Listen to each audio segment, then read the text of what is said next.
একটু একটু করে বাইরে ভিডিও করা মানে ইয়ে করেছি, দেখি কদ্দুর আজ্ঞা।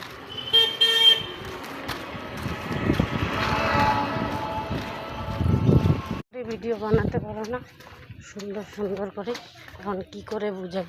সারাদিনের মধ্যে আমি না হলো ৬-৭ বার তো বেরোই ঘর থেকে। এখন ৬-৭ বার বেরিয়ে এলে কী ভিডিওটা বানাবো? ঘরের রান্না বাড়া, ঘোরাঘুরি, সবসময় তো আর রাস্তায় ভিডিও করাও যায় না। একটু করে সাহস করছি, দেখি কীরকম হয়। আর দেখাবো না গো, বড় করে লং ভিডিও বানানোটা অসম্ভব। আর এক রকমের ভিডিও অনেকগুলোই লাগে, যারা জানে এটা ভালো করেই জানে। এখন এসে পড়ছি, কাজ করে আবার যাব দোকানে। আবার দোকানে গিয়ে ভিডিও করা যায় কি না নাই, এটা অসম্ভব ব্যাপার।